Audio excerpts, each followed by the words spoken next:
Assalamualaikum warahmatullahi wabarakatuh. Jumpa kembali dengan podcast Abi, podcast yang membahas berbagai persoalan sosial keagamaan yang ada di masyarakat. Kali ini saya ditemani oleh cendekiawan Muslim Ustadz Abdillah Babud. Assalamualaikum Ustadz. Waalaikumsalam warahmatullahi wabarakatuh. Mas Billy, apa kabar? Sehat ya? Alhamdulillah sehat-sehat. Ya Ustadz, kita ingin membahas terkait persoalan yang terjadi di Gaza saat ini Ustadz. Seperti yang kita tahu, sudah terjadi gencatan senjata saat ini di Gaza Ustadz. Nah, sebenarnya bagaimana cara kita melihat gencatan senjata ini Ustaz? Dan siapa sebenarnya yang diuntungkan Ustaz dari peristiwa ini? Bagaimana Ustaz? Ya, terima kasih. Bismillahirrahmanirrahim. Kalau berbicara yang diuntungkan, yang mendapat keuntungan dari gencatan senjata, ya semua pihak itu pasti mendapatkan keuntungan dari gencatan senjata. Artinya setelah perang yang ya, maksudnya perang genosida ini ya sebenarnya ya, langsung sekitar 2 tahun ini ya semua pihak tanda kutip babak belur ya, baik di rakyat Palestinanya, secara khusus rakyat Gaza, dan juga mereka yang melakukan perang genosida atas rakyat Gaza. Mereka juga babak belur ya, artinya babak belur dari semua aspek lah, nanti akan kita bahas lebih jauh. Jadi memang gencatan senjata ini diperlukan ya, artinya kedua belah pihak ya, itu memang perlu pada gencatan senjata ini, karena 2 tahun bukan waktu yang sebentar ya untuk perang yang sebegitu rupa. Kalau kita lihat kenapa sampai terjadi gencatan senjata, karena memang Israel dan negara-negara pendukungnya, utamanya adalah Amerika dan beberapa negara Eropa yang tergabung dalam NATO itu sudah sampai pada titik lelah ya, letih dan capek, dan mereka akhirnya menerima sebuah fakta dan realita bahwa tidak bisa mengakhiri mukawamah atau perlawanan ya dengan kekuatan, tidak bisa. Sebagai contoh ya, kita dengar dari berbagai macam media bahwa Amerika itu dalam mendukung Israel itu sudah mengalami kerugian yang luar biasa. Kita berbicara kerugian ekonomi saja, kerugian di banyak aspek. Tapi kalau kita berbicara di ekonomi, itu Amerika itu biasanya ekonominya itu tahunannya itu di atas 2 triliun dolar ya, US dollar. Tapi sejak memberikan dukungan tanpa henti kepada Israel ini, itu sudah turun sampai pada ratusan miliar dolar, bahkan tidak mencapai 1 triliun. Ini kalah jauh terhadap Cina umpamanya. Jadi artinya setelah waktu yang diberikan cukup kepada Netanyahu atau Setanyahu ini ya, Satanyahu ini ya, itu memang Amerika akhirnya sampai pada titik kita harus berhenti ini. Dan mereka ketika mau berhenti juga mereka ingin berhenti dengan make up ya, meskipun kedua-duanya adalah vampir ya, menghisap darah rakyat Palestina, tapi mereka harus memake up-nya dengan predikat peace ya. Ya, peace in the Middle East ya. Perdamaian di Timur Tengah ini, perdamaian yang menggambarkan bahwa mereka sudah sampai pada titik tidak berdaya, dan mereka tahu kalau ini diteruskan maka mereka akan hancur sebelum mukawamah itu bisa mereka hancurkan. Itu kira-kira kalau pertanyaannya siapa yang diuntungkan, ya tentu semua pihak diuntungkan. Ya, artinya kalau kita berbicara tentang Amerika dan Israel, mereka ingin menghentikan ya bocor keran kerugian ini sudah dalam waktu yang secepat mungkin, karena kalau ini terus maka mereka akan habis. Sementara keuntungan bagi rakyat Gaza ya jelas lah, karena kan mereka ini kan sebenarnya tidak perang seperti perangnya para kesatria kan ya. Jadi mereka ini ketika perang bahkan dengan kelompok mukawamah yang seadanya tanda kutip ya, seperti mukawamah di Palestina itu mereka tidak berhadapan dengan mukawamahnya. Jadi mereka dalam rangka melemahkan mukawamah, mereka terus menyasar kawasan-kawasan sipil, ya, kemudian anak-anak, para wanita, bayi-bayi, orang-orang tua, berbagai macam infrastruktur sipil seperti sekolah, rumah sakit, ya, pembangkit listrik dan lain sebagainya. Artinya mereka ini sudah melakukan sudah melakukan kepengecutan, ya, kepengecutan yang sudah tanpa batas untuk menang atas rakyat Gaza yang luar biasa itu.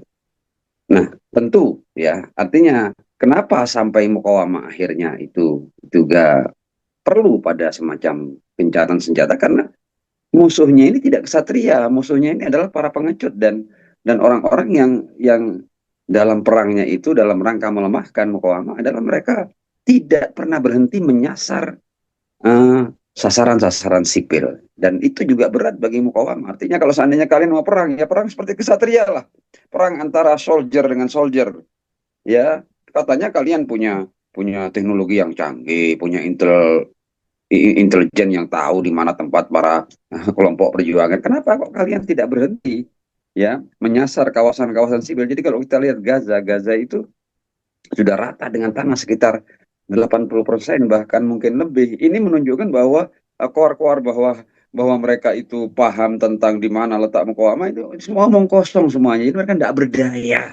tidak berdaya menghadapi para pejuang Palestina. Jadi dari sisi Amerika dan Israel, ya, gencatan senjata ini menguntungkan karena mereka ingin menyelamatkan diri mereka, ya. Dari aspek ekonomi itu salah satunya, ada aspek-aspek yang bahkan lebih besar daripada aspek ekonomi yang nanti akan kita bahas. Sementara bagi rakyat Gaza dan bagi para pejuang Gaza dan Palestina, ya, karena ini mereka tidak berperang secara kesatria. Jadi bagaimanapun juga mereka bertanggung jawab atas masyarakat sipil yang hidup di Gaza. Jadi mereka juga tidak ingin rakyat yang luar biasa yang mendukung mukawamah ini, meskipun sudah 2 tahun digenosida, mereka juga memikirkan nasib mereka. Artinya ya seperti itulah. Jadi kalau kita berbicara tentang keuntungan, ya, kedua belah pihak masing-masing mendapatkan keuntungan, dan memang kedua belah pihak perlu, ya, pada suasana gencatan senjata ini. Ya, Zat. Ya. Yang menarik lagi, Zat, ketika gencatan-senjata terjadi, kedua belah pihak, baik Hamas maupun Netanyahu, sama-sama mengklaim kemenangan, Zat, di pidato mereka. Nah, kalau dari siapa sebenarnya yang menang, Zat? Dan apa indikatornya, Zat? Oke, ya, ini pertanyaan yang luar biasa. Orang-orang yang ngerti strategi dan ngerti politik, ya, dan ngerti perjuangan, dan juga memahami apa yang dijadikan agenda oleh, saya katakan, sudah bukan Israel saja, ya, saya mau buat istilah baru, Amezion, Amerika dan Zionis, ya. Jadi mereka ini bersama-sama sebenarnya. Jadi pandangan sederhana saja di awal sebelum saya lakukan breakdown nantinya, bahwa Amezion dengan segala kekuatannya dan kebidayaannya yang tidak bisa dibandingkan dengan kelompok mukawamah di Gaza yang diblokade selama ini, artinya mereka tidak berdaya meraih atau mewujudkan apa yang menjadi tujuan mereka dalam perang ini. Satu pun tidak ada. Ya, jadi kalau ini kita jadikan ketika terjadi perang, ya, perang itu apa sih yang hendak diraih? Kan ada tujuan 1, 2, 3, 4 dan seterusnya. Ini satu pun dari tujuan pihak agresor, ya, Amezion ini, Amerika dan Zionis ini, itu satu pun tidak ada yang bisa mereka raih. Jadi kalau ini yang kita jadikan indikator, dan memang itu yang seharusnya menjadi indikator, maka Gaza menang, meraih kemenangan yang gemilang dan kemenangan yang spektakuler, kemenangan yang bahkan menggagalkan semua perhitungan-perhitungan matematis, ya. Kalau kita mau bandingkan antara bobot kekuatan di antara dua pihak yang berseteru ini, ya, penjajah dan rakyat terjajah. Jadi rakyat terjajah yang sudah dilemahkan dari berbagai macam aspek ini, ternyata tidak bisa mereka taklukkan, tidak bisa mereka tundukkan, dan mereka tidak berdaya meraih satupun dari tujuan-tujuan perang mereka. Nah, sekarang izinkan saya untuk masuk pada sedikit breakdown supaya masyarakat yang mendengar ini itu bisa mendapatkan gambaran yang sederhana untuk mereka paham bahwa memang Gaza yang menang. Karena kebanyakan orang kan itu hanya melihat peperangan itu dari sisi visual saja, apa yang tampak. Ketika gedung-gedung runtuh, rumah sakit hancur, ya, rakyat banyak terbunuh. Kadang-kadang hanya itu yang dijadikan ukuran menang dan kalah, ya. Nah, ini itu kan pandangan-pandangan yang sangat apa namanya itu apa istilahnya tidak mendalam, ya. Dia hanya melihat di permukaan saja. Nggak, ada banyak hal yang bisa kita lihat dan bisa menjadi bukti akan kemenangan rakyat Gaza. Yang pertama yang ingin saya katakan di sini adalah bahwa Amerika Serikat dengan apa yang dilakukan sekarang ini, ya, dia memastikan terjadinya gencatan senjata, kemudian datang ke Knesset bicara di Israel, dan kemudian sekarang ini sedang berkumpul di Sharm el-Sheikh, ya, di Mesir sana, dan mengundang banyak kepala negara, ya kan, dan terus saja membual dengan basa-basinya, dengan pujian-pujian apa namanya itu menjijikkannya, ya. Itu sebenarnya ini Amerika sedang menyelamatkan diri dan Israel. Itu yang pertama, ya. Jadi upaya-upaya ini, ya, upaya gencatan senjata ini sebenarnya mereka sudah memahami bahwa kalau ini tidak dilakukan, maka mereka akan tenggelam dalam sejarah dunia, akan dikucilkan, akan dikutuk selama-lamanya. Dan ini sudah terjadi ini. Ya, jadi mereka sudah tenggelam dalam kutukan ini dan tidak akan pernah selamat. Ini upaya untuk menyelamatkan. Karena mereka ini ibarat orang yang masuk dalam rawa yang sudah tinggal hidungnya saja, jadi mulutnya sudah masuk di rawa, ya. Jadi tinggal sisa-sisa untuk melanjutkan kehidupannya. Itu yang pertama. Jadi gencatan senjata ini dilakukan sama sekali tidak melihat kepentingan rakyat Palestina. Ya, dunia juga jangan pernah tertipu dengan ini. Ya.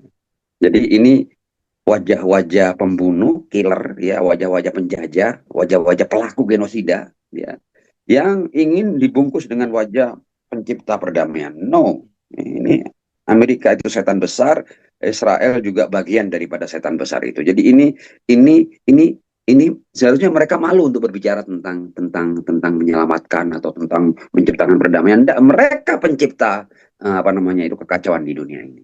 Ya, jadi kalau masih ada orang yang percaya, itu berarti pastikan bahwa orang itu punya penyakit kejiwaan, ya. Pastikan bahwa itu sakit jiwa kalau ada orang yang masih menganggap memuji Amerika sebagai orang yang menciptakan perdamaian dan gencatan senjata di Gaza. No, no, no, no. Mereka pelakunya. Ya, itu di bagian pertama. Nah, selanjutnya, ya, ini juga rentetan daripada ini. Saya ingin berbicara agak panjang lebar sedikit, ya. Nanti terserah, ya, seperti apa. Tapi saya ingin ada banyak hal yang ingin saya sampaikan di sini. Jangan sampai, ya, Trump, ya, dan Amerika itu mendapat predikat sebagai pahlawan perdamaian. Jangan sampai. Mereka itu adalah penjahat perang, ya. Ya, penjahat perang, baik Netanyahu maupun Trumpnya sama-sama. Dan kalau seandainya Mahkamah Internasional mau mengadili, yang diadili jangan hanya Netanyahu, ya. Meskipun ini kita juga tidak yakin bahwa Mahkamah Internasional bisa menyeret Netanyahu ini ke pengadilan. Tapi bagaimanapun juga yang harus diadili bukan hanya pelakunya, tapi juga yang mensupportnya, yang mendukungnya dengan persenjataan. Jadi semua senjata yang dipakai untuk genosida di Israel itu semua senjata-senjata Amerika yang dapat sign Trump untuk sampai ke Netanyahu. Jadi ini penjahat perang, dua-duanya penjahat perang, dua-duanya penghisap darah, ya. Jangan sampai berubah namanya menjadi pahlawan pencipta perdamaian di Timur Tengah. Nah, kemudian tadi kan bahwa siapa yang menang, supaya masyarakat tahu bahwa siapa yang menang ini. Jadi pertama, tujuan mereka itu ketika mengarungi peperangan ini adalah ending and destroying Mukawamah. Ya, mereka ingin mengakhiri dan menghancurkan perlawanan. Salah satunya adalah Hamas, ya. Terjadi itu? Jawabannya tidak, ya. Kemudian mereka ingin membebaskan sandera mereka dengan kekuatan militer. Terjadi? Tidak terjadi, ya. Kemudian mereka bukan hanya itu, mereka ingin sekalian, ya, dengan alasan tanda kutip 7 Oktober itu yang dianggap sebagai permulaan dari segala-galanya. Ini di ujung, 7 Oktober di ujung. Setelah mereka hampir 1 abad mengusir dan menjajah rakyat Palestina. 7 Oktober ini hanya bagian kecil daripada perjuangan kemerdekaan. Ya. Sementara banyak orang yang picik yang melihat bahwa kenapa masyarakat Gaza menyerang Israel di 7 Oktober loh. Anda ini hidup di hidup dengan cara berpikir seperti apa? Ya, ini penjajahan sudah berlangsung lebih dari 1 abad ini. Ini 7 Oktober hanya bagian kecil daripada perlawanan. Ya. Nah, dan di perang ini, pasca 7 Oktober, mereka sepertinya mendapat alasan. Nah, ini kesempatan kita, ya, kesempatan kita, karena media dunia menggambarkan bahwa yang memulai perang itu adalah kelompok Hamas, ya, maka ini adalah kesempatan untuk semakin memastikan bahwa ini adalah kelompok teroris, ya, padahal mereka berjuang kemerdekaan, ya, dan pada saat yang sama ini kesempatan kita untuk menguasai seluruh Palestina, untuk mengusir seluruh rakyat Gaza. Apakah terjadi pengusiran? Apakah rakyat Gaza tunduk? Ya, takut kemudian dengan bom-bom yang dijatuhkan setiap saat itu? No, tetap bertahan. Dan ini adalah sesuatu yang bahkan ini hanya terjadi di dunia film ini. Kalau di dunia nyata kayaknya dianggap sesuatu yang mustahil, tapi terjadi. Terjadi, rakyat Gaza melawan, bertahan.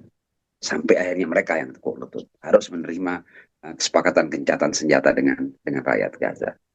Saya mau sampaikan juga, ya, bahwa 2 tahun ini kita berbicara tentang sebuah rakyat yang ini saya nggak tahu.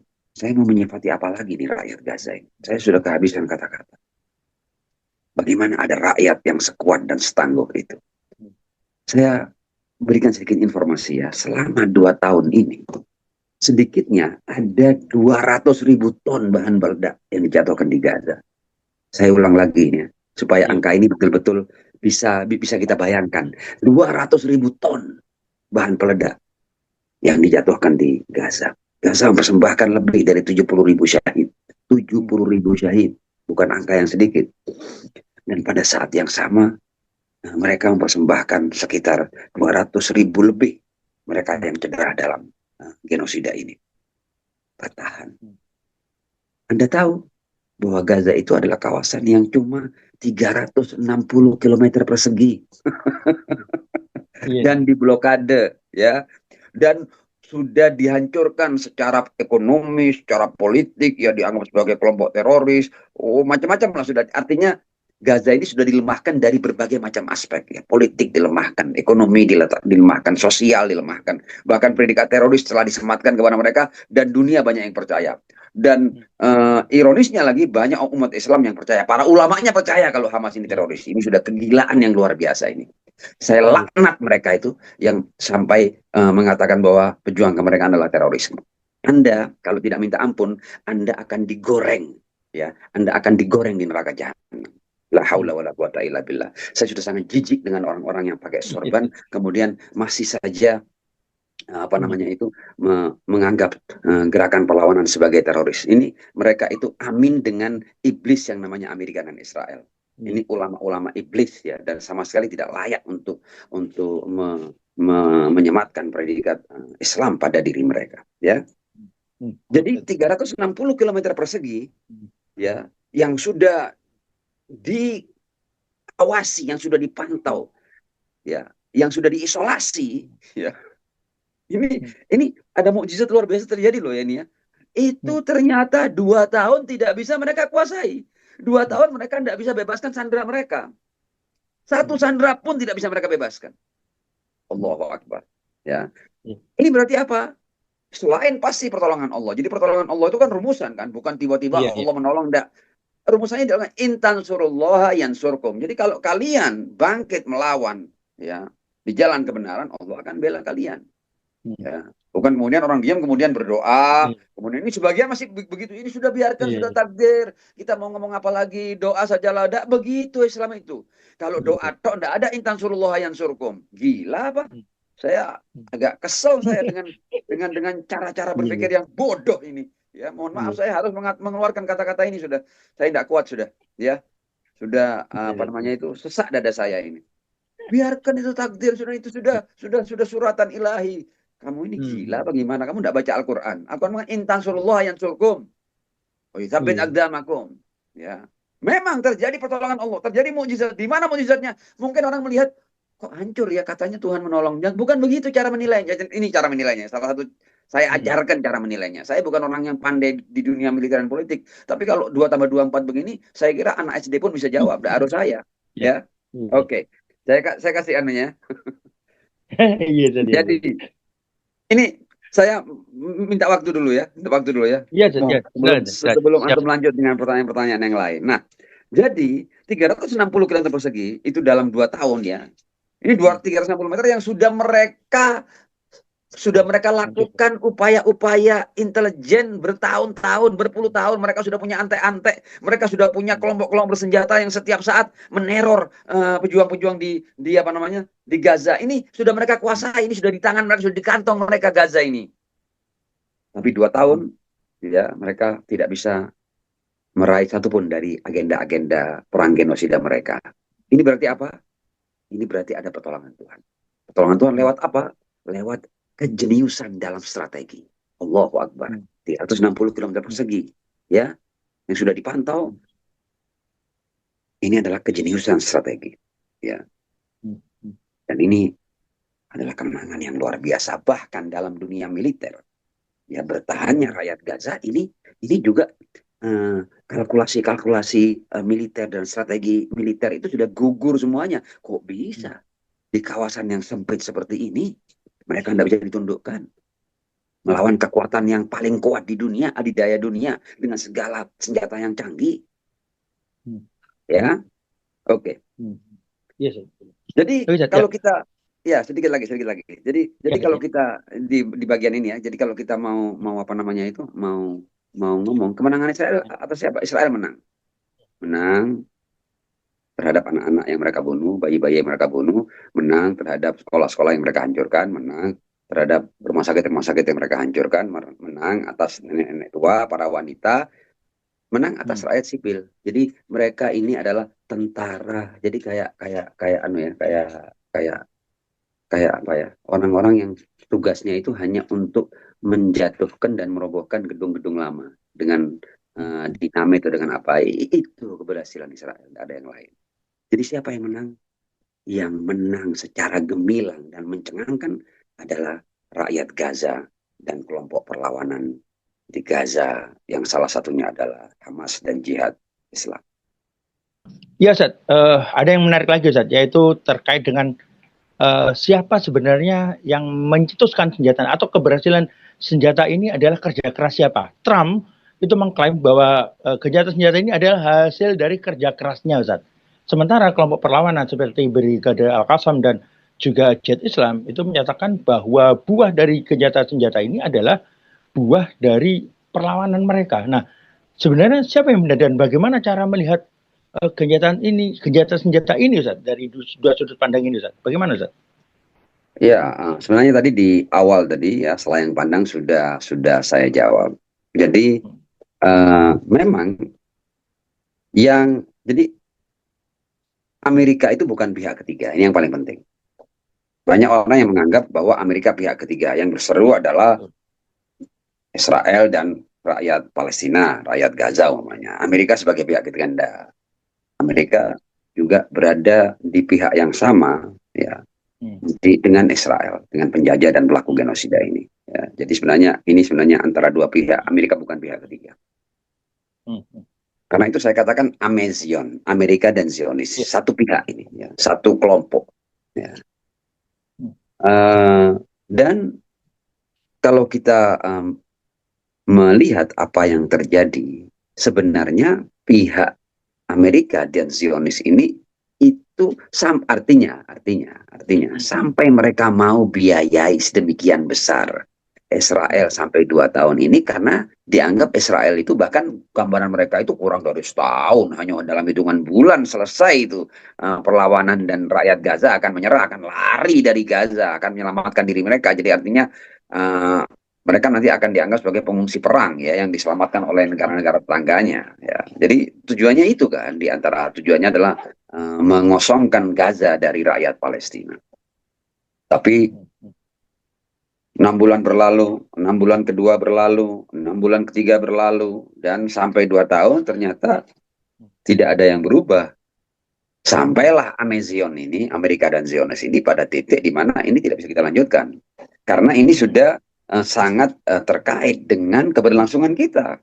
Ya, kita juga akan hancur kalau seandainya ini mau kita terus-terus kendak. Jadi ini mereka akhirnya dihadapkan pada sebuah fakta dan realita bahwa rakyat Gaza, mukawamah di Gaza tidak bisa ditaklukkan dengan kekuatan militer. No, no way. Nggak bisa sudah.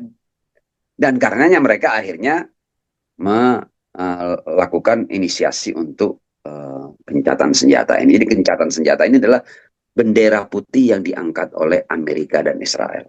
Lewat kemasan gencatan senjata, lewat kemasan seakan-akan mereka adalah pahlawan perdamaian. Ini pahlawan kesiangan. Ini bukan kesiangan lagi. Ini orang yang tidur bukan bangun kesiangan, tapi bangun di malam hari ini. Sudah kelewatan ini, ya. Jadi Anda kalau mau melakukan gencatan senjata sejak awal Anda bisa. Anda satu pihak kok. Kalau Anda katakan kepada Netanyahu ini jangan lakukan serangan, jangan lakukan perang terhadap rakyat Gaza, ya sudah sejak bulan-bulan pertama berhenti itu. Dan mereka support kan, jadi ini mereka support terus senjata, uang ini, dukungan politik dan lain sebagainya. Ditunggu kok 6 bulan, tidak ada apa-apa. 6 bulan kedua kok semakin parah. 6 bulan ketiga ini kacau balau, dunia ini semua akan berbalik memusuhi kita. Ya, berbagai macam gerakan yang terjadi di dunia ini sudah mereka melihat bahwa ini kita ingin melenyapkan mukawamah, ingin menghancurkan dan mengalahkan rakyat Gaza, ini akhirnya yang tenggelam kita ini akhirnya. Nah, sampailah mereka pada kesadaran walaupun agak lambat ya karena mabuknya juga dalam ya. Jadi kehilangan akalnya juga sudah kelewatan. Jadi sampai baru sadar 2 tahun ini, ya 2 tahun akhirnya mereka enggak, ini harus diakhiri dan mereka ingin mengakhiri dengan cara-cara yang cantik ya, walaupun cantiknya cantik make up ya, dengan apa namanya itu upaya gencatan senjata dan menampilkan dirinya sebagai apa namanya itu manusia apa itu sosok yang menjadi pahlawan perdamaian di Timur Tengah. Seperti itu. Iya, iya saja. Artinya sebenarnya tanpa adanya perlawanan yang dilakukan oleh kelompok perlawanan di Gaza, maka gencatan senjata ini sebenarnya tidak akan pernah terjadi, Zat. Gitu, Zat. Benar. Ya, Zat. Kemudian, Zat, kalau kita melihat atau membaca ke belakang, Zat, bagaimana gencatan senjata atau perjanjian-perjanjian yang dilakukan dengan rezim Zionis ini selalu dilanggar, Zat. Selalu membuat alasan-alasan untuk kemudian tidak mematuhi, Ustaz. Seperti gencatan senjata sebelumnya pernah terjadi, kemudian rezim Zionis melanggar, melakukan serangan lagi. Nah, bagaimana dengan yang sekarang, Ustaz? Apakah ini nanti akan berbeda atau akan sama lagi seperti sebelumnya? Dan apa alasannya kemudian, Ustaz? Oke, jadi memang ada hal yang sedikit, ada situasi dan kondisi yang berubah ya, tapi jati diri apa namanya itu kaum Zionis itu tidak akan berubah. Mereka itu memang jati dirinya adalah pengkhianat. Jadi kalau mereka tidak berkhianat, berarti mereka sudah bukan Zionis ya. jadi bahwa mereka akan melanggar, akan berkhianat itu adalah bagian esensial dan substansial dari eksistensi mereka.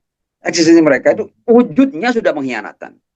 Ya, wujudnya sudah pelanggaran, menjajah. Kalau menjajah itu dari A sampai Z seluruhnya pelanggaran, ya. Dan saya heran kalau masih ada orang yang mau mengakui Israel sebagai negara. Come on, itu harus dibuang dari kamus itu. Janji mengakui Israel dibuang. Ya, Anda kalau sebagai sosok yang merdeka, Anda jangan pernah berpikir untuk memberikan apa namanya itu pengakuan kepada penjajah. Penjajah tidak boleh diakui. Ya, kalau penjajah diakui berarti kita sedang menegasikan diri kita sebagai manusia, sebagai insan beragama, sebagai insan bertuhan, dan sebagai insan Indonesia. Ya, karena Indonesia itu punya ideologi segala penjajahan harus dihapuskan dari muka bumi karena tidak sesuai dengan peri kemanusiaan dan peri keadilan. Jadi Anda kalau mengakui penjajah, Anda sama dengan menegasikan diri Anda sebagai insan bertuhan, sebagai manusia, sebagai orang beragama, sebagai muslim, dan sebagai insan Indonesia. Ya, hilang semua itu nanti kita. Anda kalau mengakui penjajah, berarti itu semua hilang. Berarti Anda sudah bukan manusia, Anda sudah tidak layak berkata bahwa Anda bertuhan, Anda sudah bahkan tidak layak untuk berkata bahwa saya adalah manusia Indonesia. No, tidak punya tempat Anda nanti. Ya, jadi jangan ya. Nah, pelanggaran, ya pelanggaran itu sudah jati diri mereka. Jadi dan ini juga diketahui ya, bukan berarti kemudian eh, masyarakat Gaza atau kelompok mukawamah yang menerima kesepakatan gencatan senjata ini, mereka mereka mereka yang paling tahu tentang bahwa Israel ini adalah substansinya dan esensinya adalah kelompok yang selalu melakukan pelanggaran, karena sudah mereka alami itu berkali-kali. Ini mereka bukan bukan menerima ini dengan kemudian percaya, enggak, mereka tetap menerima ini karena memang gencatan senjata ini mereka pikirkan untuk diri mereka, untuk rakyat mereka. Ada tujuan-tujuan di balik, bukan berarti ketika gencatan senjata kemudian damai peluk-pelukan sama Israel. Enggak, bukan begitu. Israel selamanya pancasila dan kelompok mukawamah ini selamanya akan melakukan perjuangan untuk menghapus eksistensi Israel. Ya, ya, jadi itu. Jadi apakah mereka akan melakukan pelanggaran? Pasti mereka akan melakukan pelanggaran. Tapi yang saya katakan berbeda, kali ini mereka sudah sampai pada titik karena mereka sudah menggunakan kekuatan penuh untuk menghabisi mukawamah melalui jalan-jalan kekerasan dan militer. Tapi waktu yang panjang ini ternyata memang mereka tidak berdaya. Saya mau tambahkan sedikit. Jadi memang gencatan senjata ini adalah bendera putih yang diangkat tapi di balik layar. Ini bendera putih ini. Artinya kita sudah jangan main kekuatan, jangan main kekerasan dengan kelompok ini.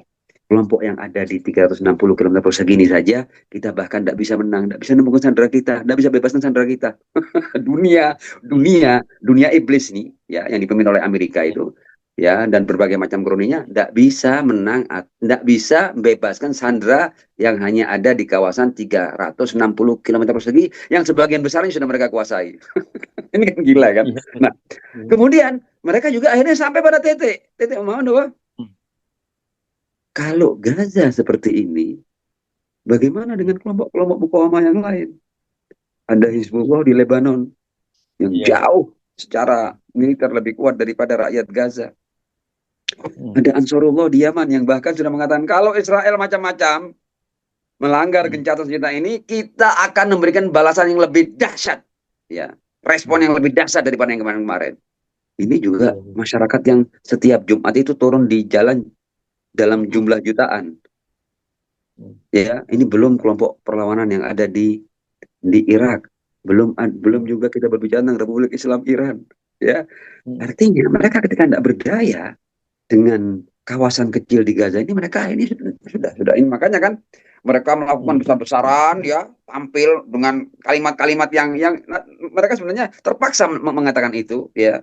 Ini tanda kutip, ya, agak serius dibandingkan yang sebelum-sebelumnya. Tapi seriusnya ini bukan tulus, ya, seriusnya karena memang mereka paham bahwa mereka tidak berdaya. Sudahlah, tidak usah. Jadi kita ini harus melalui jalan lain, karena kalau pakai senjata sok-sokan main api, ya, tidak bisa mereka, karena di Gaza saja 2 tahun mereka tidak bisa.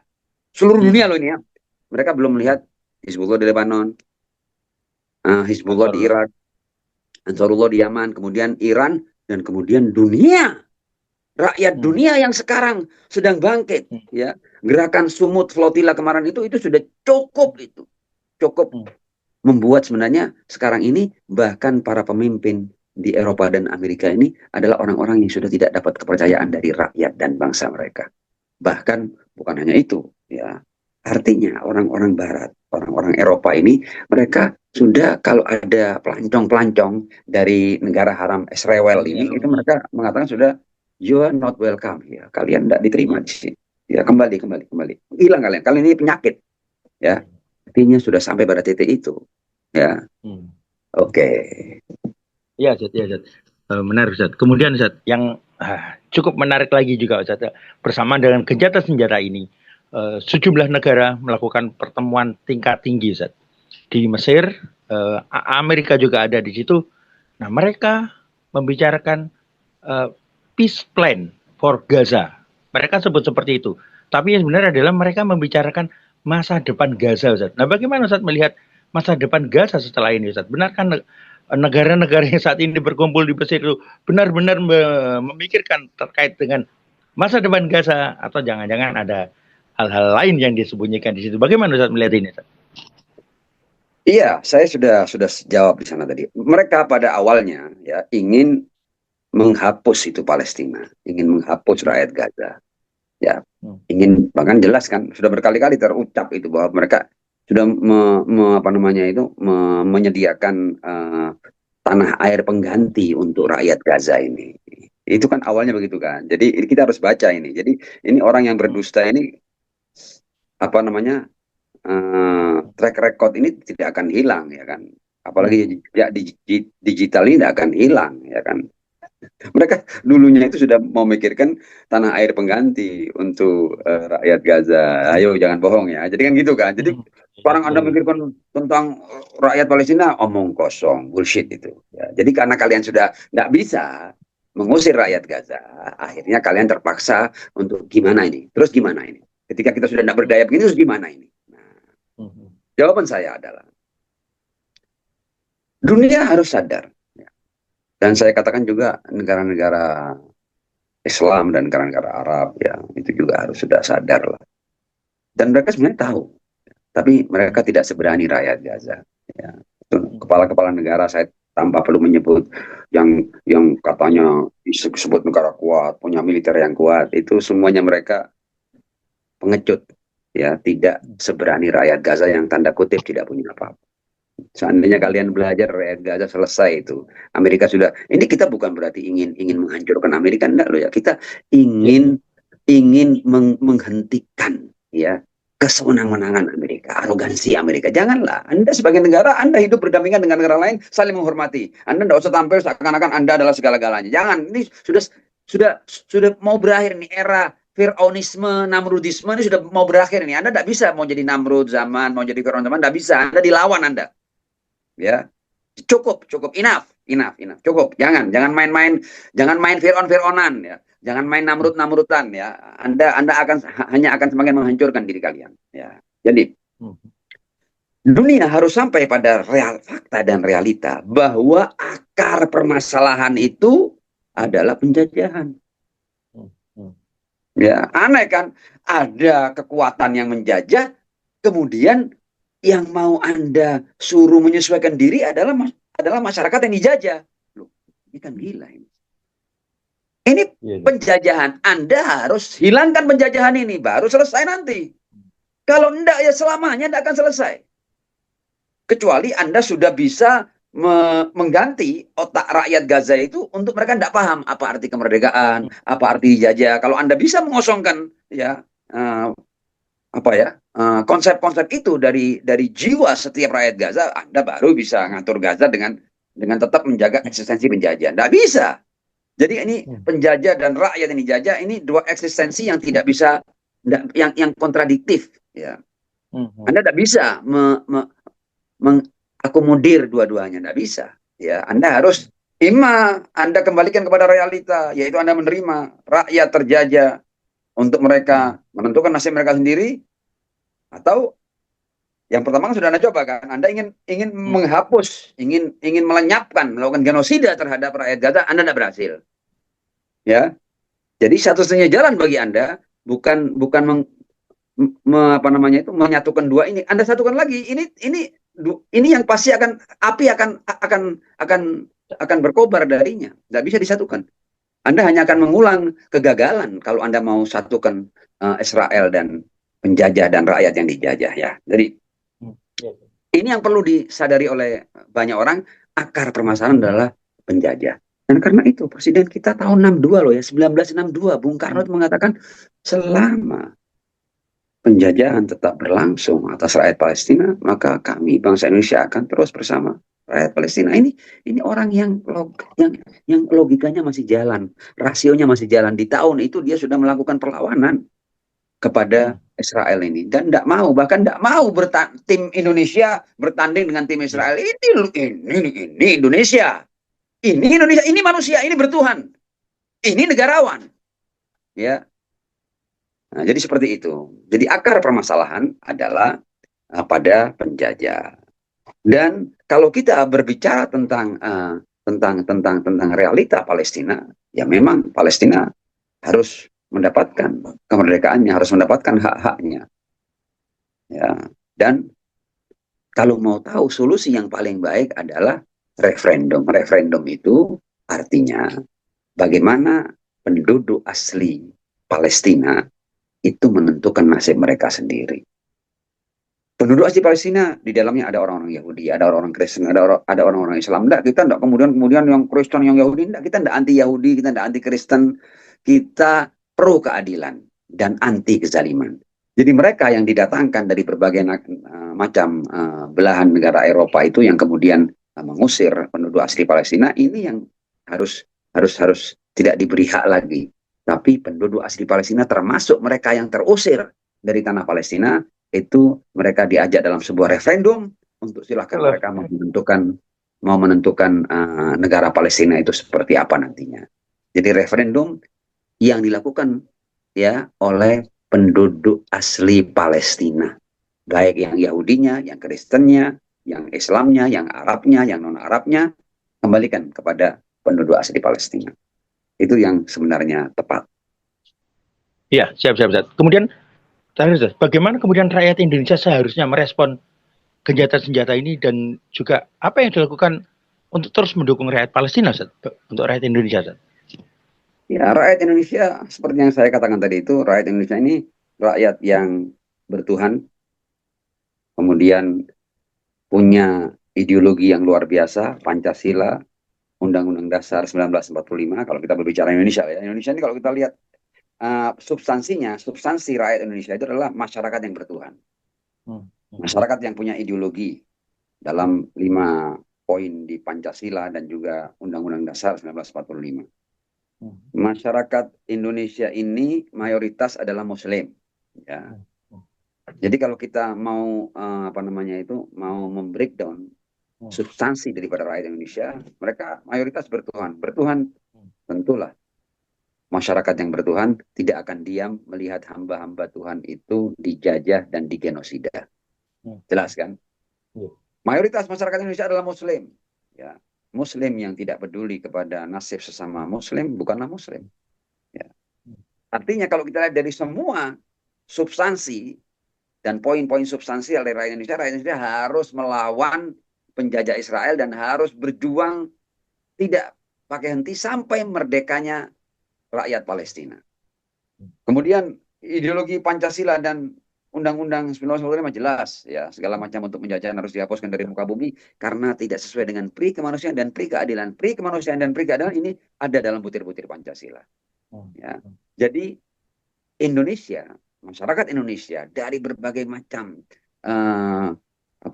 unsur-unsur fundamentalnya ya, sebagai masyarakat bertuhan, sebagai Muslim terbesar, sebagai masyarakat yang punya ideologi Pancasila dan Undang-Undang Dasar 45, ini tidak bisa tidak berjuang untuk merdekanya rakyat Palestina. Kalau enggak, mereka akan kehilangan semua unsur-unsur fundamental itu. Akhirnya mereka tidak layak disebut masyarakat bertuhan, tidak layak disebut Muslim, tidak layak bahkan disebut sebagai seorang Indonesia yang punya ideologi Pancasila dan Undang-Undang Dasar 1945.